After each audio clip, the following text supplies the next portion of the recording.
చూసుకున్నట్లయితే ఏపీలో పెట్రోల్ బంకుల్లో రైడ్లు అయితే జరుగుతూ ఉన్నాయన్నమాట. ఏపీలో వాహనదారులు మోసం చేస్తూ పెట్రోల్ బంకులు అయితే భారీగా దండుకుంటూ ఉన్నాయి. ఈ నేపథ్యంలో రాష్ట్ర ప్రభుత్వం విజిలెన్స్ అయితే పెట్టింది. పలు చోట్ల కొలతల్లో తేడాలున్నాయి. విజిలెన్స్ అండ్ ఎన్ఫోర్స్మెంట్ తనిఖీల్లో వెలుగులోకి అయితే వచ్చింది.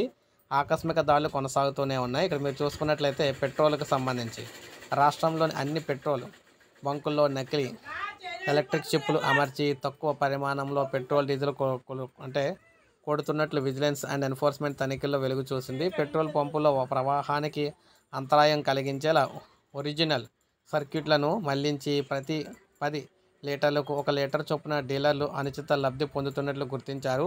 పలు చోట్ల ధరలకు సంబంధించిన బోర్డులు ప్రదర్శించలేదని, కల్తీ తనిఖీని గుర్తించే విధానానికి సంబంధించిన పోస్టర్లు ప్రదర్శించడం లేదని తేలింది.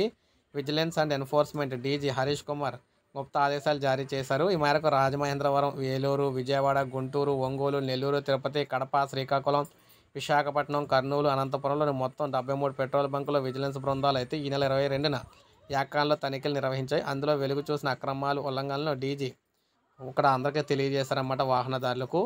అనంతపురం జిల్లా ఆత్మకూరు మండలం సనప గ్రామంలో ఎస్పీ అండ్ సన్స్ ఫిల్లింగ్ స్టేషన్లో పల్సర్ బోర్డులు ట్యాంపరింగ్ చేశారు. డిస్పెన్సింగ్ యూనిట్లో 2 చిప్పులు అదనంగా అమర్చారు. వాటిని స్వాధీనం చేసుకున్నారు.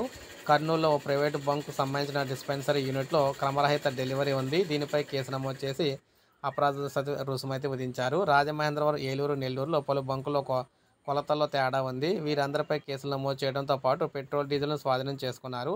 పెట్రోల్ బంక్ డీలర్లు ఎవరో కూడా ఇలాంటి అక్రమాలు, ఉల్లంఘనలు పాల్పడవద్దని చెప్పారనమాట. ఆకస్మిక తనిఖీలు ఇక్కడ దాడులు కొనసాగుతాయని చెప్పడం జరిగింది.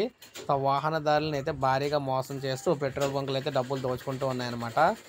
వాహనదారులందరూ కూడా ప్రభుత్వం అయితే తెలియజేసింది. ఇది అప్డేట్. ఒక లైక్ చేయండి, సబ్స్క్రైబ్ చేసుకోండి, మన ఛానల్ సబ్స్క్రైబ్ చేసుకోండి.